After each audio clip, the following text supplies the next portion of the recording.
Hi guys, today you're going to be watching my live reaction to the Apple iPhone 12 announcement. The keynote is just about to start. If you've never watched one of these before, it's my second time doing it. The sound should be much better this time.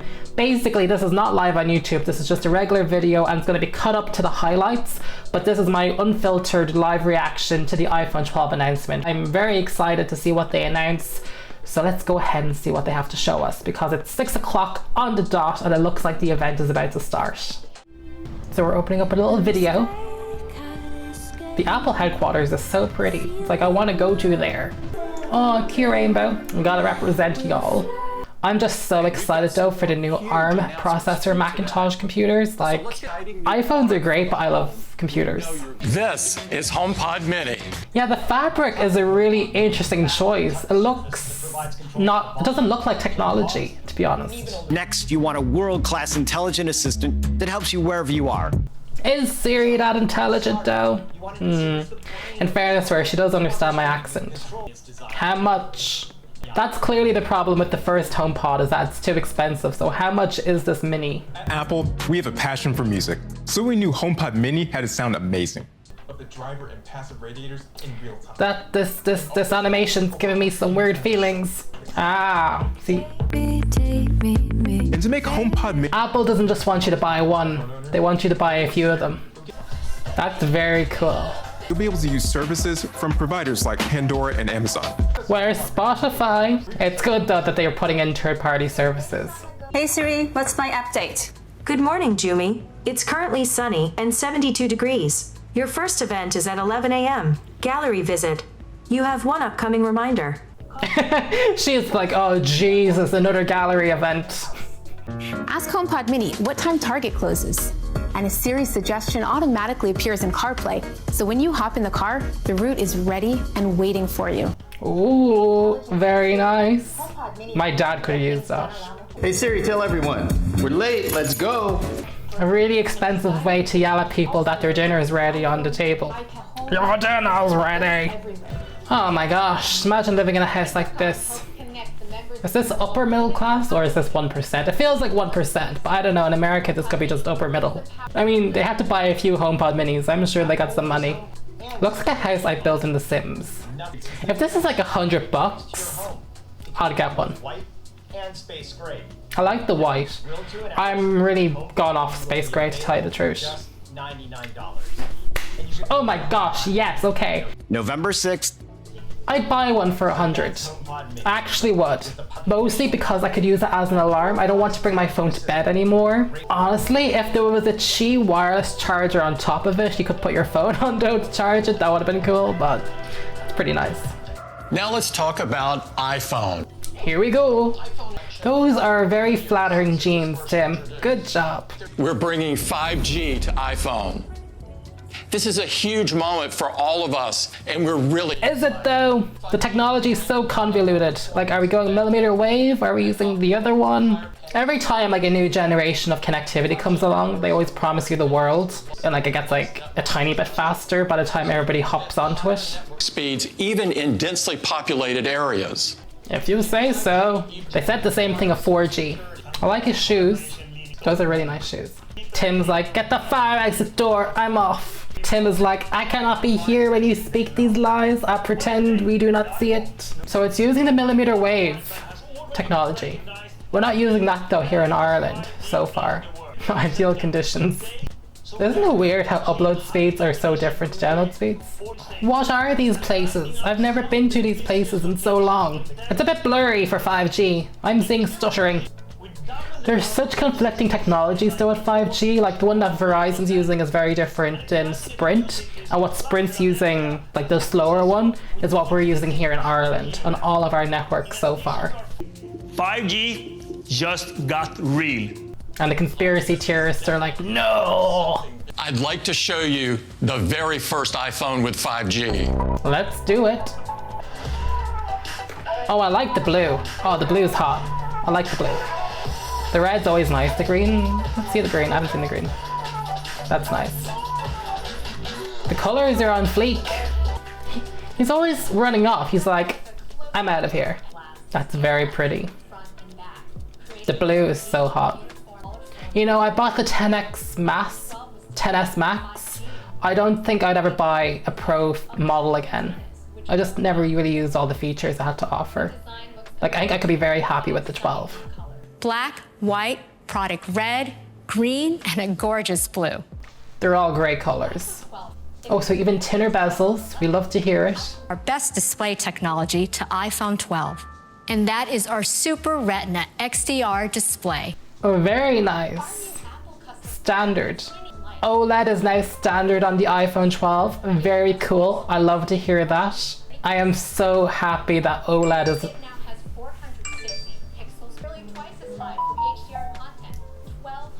Come on, please give me the 120 Hz standard. Do not save it for the Pro model. Which grows nanoceramic crystals within the glass matrix to dramatically improve toughness. How tough?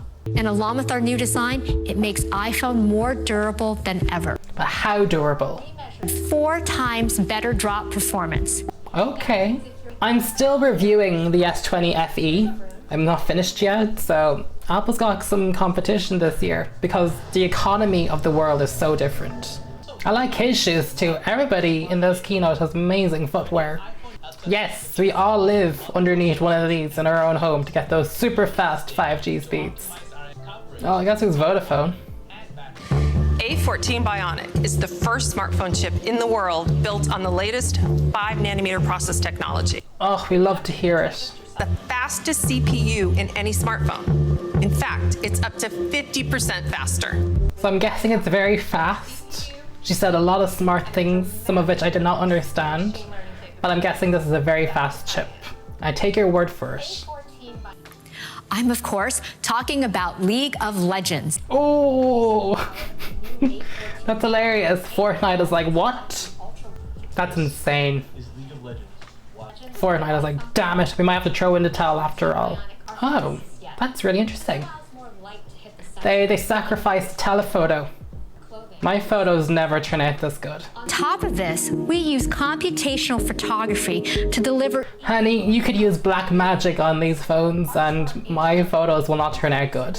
Night mode, which has been called the best in the industry. Night mode on iPhone 12 gets even better. The faster... I didn't love it on the Samsung phone, to tell you the truth. Perfect for night mode selfies. This is without a flash.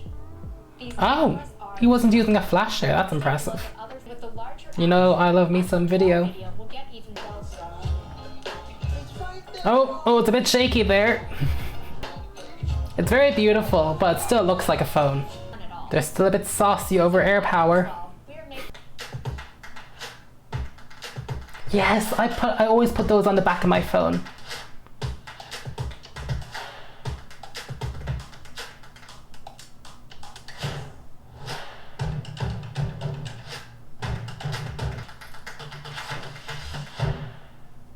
Would you bring it back to our laptops, please?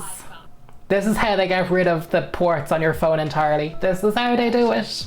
I still use a wallet holder in the back of my phone. Like, I can't go back to using a wallet. I must have my wallet holder. I actually really like a MagSafe. That's a very nice connector. I loved MagSafe on the Mac. How did she get on the roof?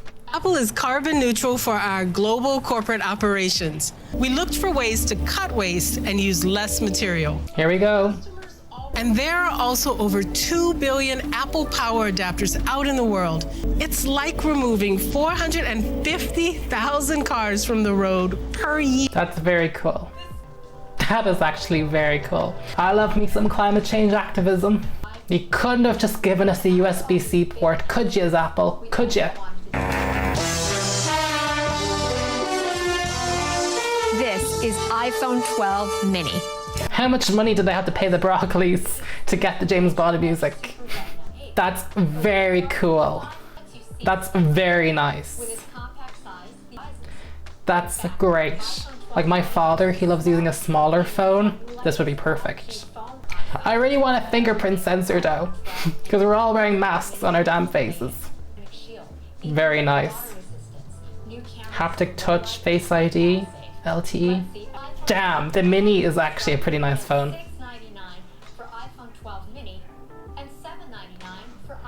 You know, you're not including the charger and the headphones. How did these come out to be more expensive? I think someone's profiting off of this late stage capitalism, and I am not here for it. And I hate the camera array. It looks so ugly, the notch. This is iPhone 12 Pro. I'd like to hand it over to Jaws to tell you all about it. I love me gold. Pacific Blue. They're engineered with an advanced I love gold. to a more expansive 6.7-inch display. We were able to Those inches do count, let me tell you. I think with all this processing, my photos would still turn out pretty crap, as I said before. features a 52mm. I wonder how people feel. Would you prefer the telephoto or the ultra wide on the regular model? Is that a LiDAR sensor I just saw there? This better be shot on an iPhone. Like if someone told me that this footage is shot on an iPhone, that'd be impressive. But this footage ain't shot on no iPhone. A new sensor. Honestly though, if you could just give me one huge sensor, like that entire notch just be one camera sensor, like a full frame sensor, I'd love that. Like I don't need 3 cameras. One amazing camera would actually do me. Like that'd be pro for me. To the sensor instead of the heavier lens. Oh, it's like IBIS. That's very cool. Where is Steven Soderbergh? Let him shoot a film for you.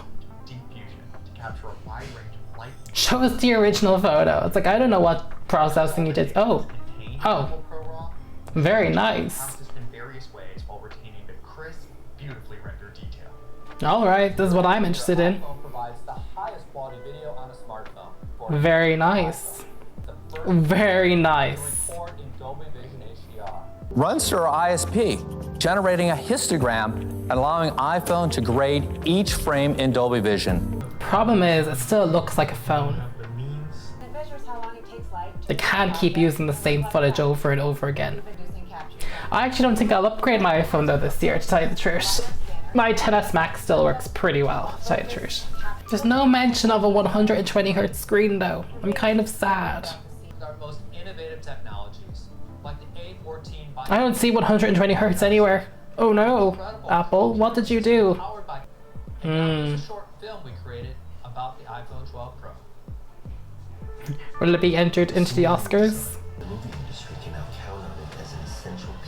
That's cool. On a drone. Maybe that's a great idea. And it will cost you everything you have. We are keeping the price the same as today, with iPhone 12 Pro starting at $999.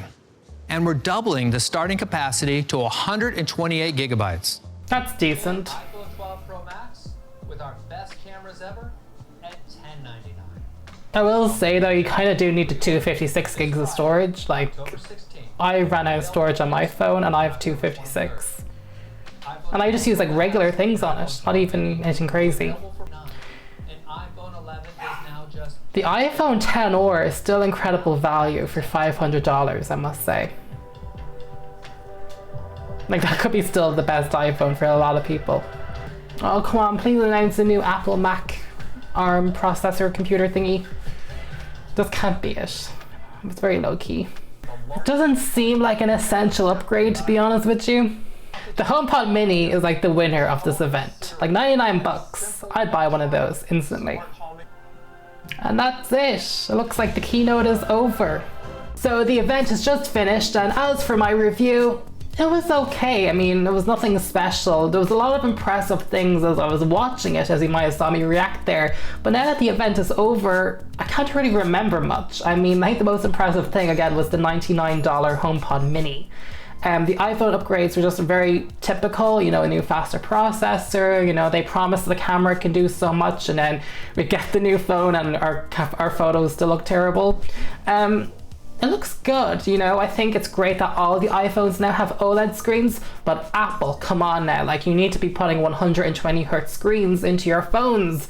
The 120Hz screen that I've been using on this new Samsung phone that I'm reviewing is just so nice.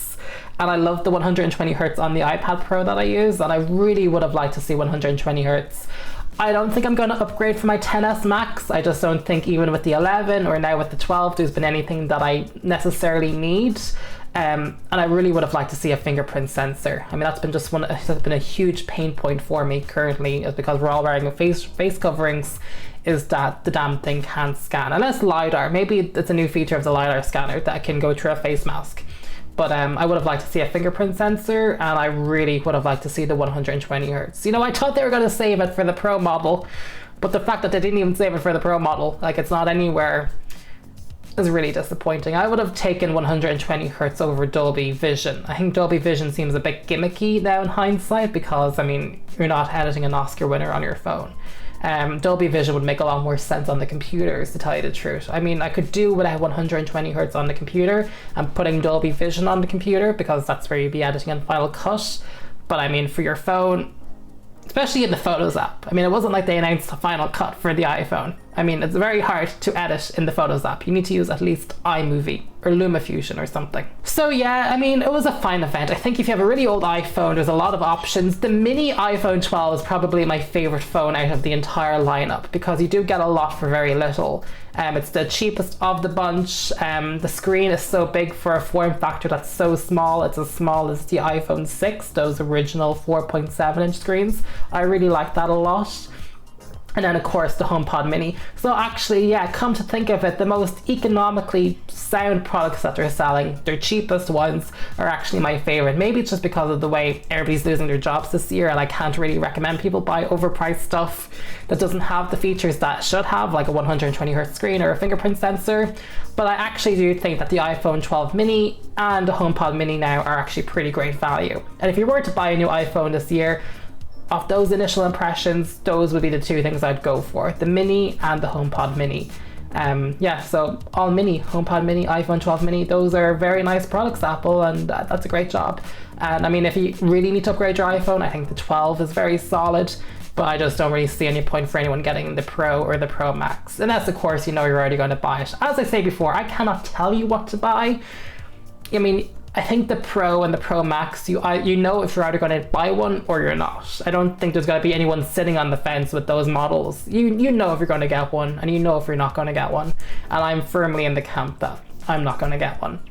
But anyway, that was the event. It was still pretty nice. The green screening was a bit off, but Tim Cook had very nice jeans, and a lot of people had great footwear. So, you know, it was an hour and 15 minutes well spent. But guys, thank you so much for watching this reaction and review of me. If you really like this type of video, because again, this is a very new video for me to do subscribe to the channel and hit the notification bell and leave a comment below and let me know what you think of the event. But thank you guys so much for watching. Stay safe wherever you are in the world, and I'll see you all in my next video. And the Samsung review will drop probably next week. Okay, bye.